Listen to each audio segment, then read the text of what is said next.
देवाचा गौरव असो. जो सामर्थ्य देतो त्याची दैवी शक्ती. मला जो सामर्थ्य देतो त्या ख्रिस्ताकडून मी सर्व काही करण्यास शक्तिमान आहे. फिलिप्पे 4:13. खरोखरच पश्चात्तापानंतर बाप्तिस्मा घेऊन ख्रिस्ती जीवन सुरू करणाऱ्या व्यक्तीला देव पवित्र आत्म्याचे दान देतो. त्यानंतर पवित्र आत्मा आपल्यावर येईल आणि आपण सामर्थ्य प्राप्त करू आणि पराक्रमी होऊ. देवाने इस्रायली लोकांना मिसर देशातून बाहेर आणले. त्याच्याकडे जणू काय रानबैलांचे बळ आहे. पवित्र आत्म्याद्वारे तो आपल्यालाही बळ देत आहे. म्हणून आपल्या आध्यात्मिक जीवनात आपण कमकुवत होऊ नये. वाटेत इस्रायल लोक त्यांच्या रानातील प्रवासात थकलेले आपण पाहू शकतो आणि शत्रूने मागे असलेल्या सर्वात कमकुवत लोकांना मारले. जर आपण कमकुवत झालो तर आपला शत्रू सैतान आपल्याला गिळंकृत करेल. जेव्हा ते मिसर देशातून बाहेर पडले तेव्हा त्यांच्या वंशात एकही दुर्बल नव्हता. ते त्यांच्या प्रवासात दुर्बल होते आणि नष्ट झाले. तरीही आपण त्यांच्यासारखे नष्ट होऊ नये. त्यासाठी आपल्याला परमेश्वराची आशा धरून आणि आपले नवीन शक्ती संपादन करून जगावे लागेल. कारण आपले सामर्थ्य देवामध्ये असावे आणि ते अधिकाधिक शक्ती पावत जातात. म्हणून सियोनेत प्रत्येकाला देवाचे दर्शन लाभते. म्हणून आपल्याला सामर्थ्य देणाऱ्या ख्रिस्ताद्वारे आपण सर्व काही करू शकतो. येथे आपल्या मुख्य वचनात आपण पाहतो की आपल्याला सामर्थ्य देणाऱ्या ख्रिस्ताद्वारे आपण सर्व काही करू शकतो.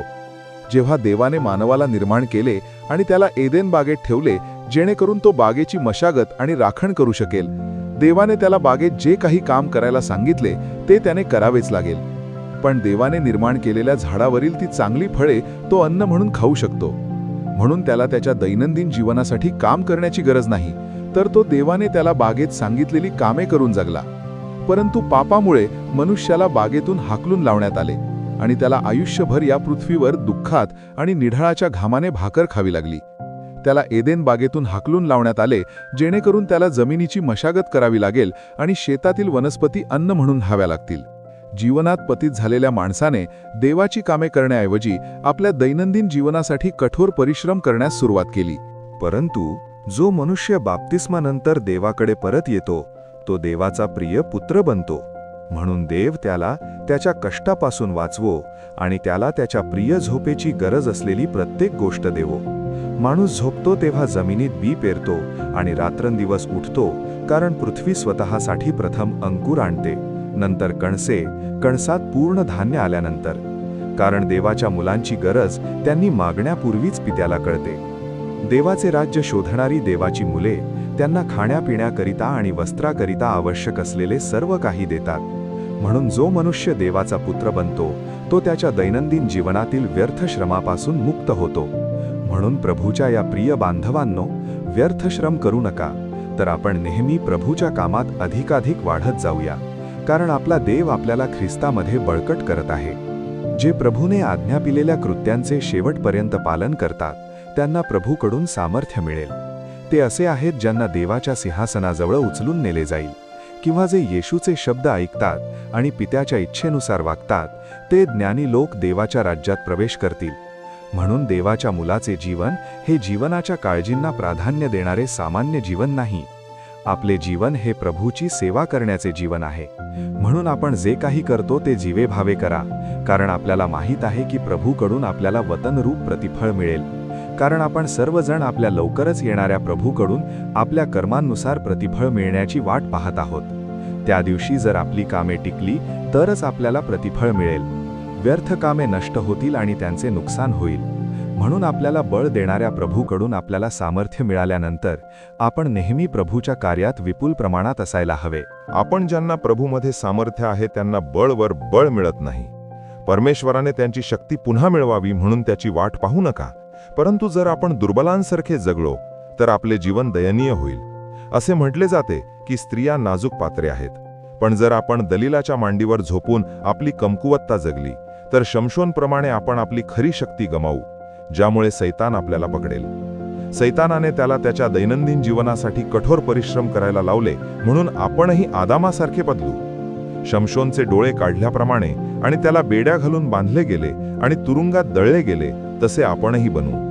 त्यामुळे आपली स्वर्गीय दृष्टी गमावली जाते, देवाच्या राज्यापासून दूर केले जाते सैतानाच्या तुरुंगात टाकले जाते आणि आपले संपूर्ण जीवन दळून दैनंदिन जीवनासाठी कठोर परिश्रम केले जातात. आपण आपले आध्यात्मिक जीवन गमावून आपल्या प्रियजनांच्या जीवनाच्या काळजीसाठी व्यर्थ दुःख सहन करत आहोत का? देवही पाप्याला कष्ट देतो, जेणेकरून जे परमेश्वराला संतुष्ट करतात ते गोळा केलेल्या आणि रचलेल्या संपत्तीचा आनंद घेऊ शकतील. येशू नेहमीच देवाला संतुष्ट करणाऱ्या गोष्टी करून जगला. अशा गोष्टी न करणे परंतु पापाची कामे करणे ज्यामुळे देव त्यांच्यात संतुष्ट होत नाही, अशा लोकांना सैतान आणि देवाकडूनही वेदना होतील. अशा व्यक्तींचे या जगातील जीवन अधिक दुःखद होईल. जे लोक या जीवनाच्या चिंतांनी दबलेले आहेत त्यांच्यासाठी प्रभूचे आगमन पाश ठरेल. देवच संपत्ती मिळवण्याची शक्ती देतो. त्या शक्तीने मूर्ख स्वतःसाठी पृथ्वीवरील संपत्ती साठवतो. ज्याप्रमाणे श्रीमंत माणूस दररोज थाटामाटाने ख्यालीखुशाली करतो तो नरकाला पात्र असेल. परंतु त्या ज्ञानी माणसाने येशूच्या शब्दांनुसार आनंददायी कामे केली आणि देवाच्या राज्यात प्रवेश करण्यासाठी देवाच्या दृष्टीने श्रीमंत झाला. ते चांगले काम करतात आणि देवाच्या सामर्थ्यानुसार आणि त्याद्वारे त्यांना मिळालेल्या देवाच्या कृपेनुसार दुप्पट फायदा मिळवतात. ते चांगले सेवक बनतात आणि प्रभूच्या आनंदात प्रवेश करतात. तर आळशी आणि दुष्ट सेवक निरुपयोगी सेवक बनतो आणि बाहेरील अंधारात टाकला जातो. आध्यात्मिक जीवनातील निष्काळजीपणा आणि आळस देवाच्या मुलांना दुष्ट बनवतो. दुष्टपणा म्हणजे काय? त्यांना असे वाटत नाही की पृथ्वीवरील आणि आध्यात्मिक अनुभव शक्तिशाली जिवंत देवाकडून आशीर्वाद म्हणून मिळतील. त्यामुळे ते जिवंत देवाला नाकारतात आणि त्यांच्या अविश्वासाच्या दुष्ट हृदयामुळे त्यांना त्यांचे दैनंदिन जीवन दुष्टपणामुळे कठोर परिश्रम करावे लागतात. म्हणून आपण दुष्ट होऊ नये, तर प्रेमळ होऊ आणि देवाला संतोष देणारी कामे करूया, कारण आपला देव आपल्याला बळ देईल आणि आपल्याला सामर्थ्यवान बनवेल.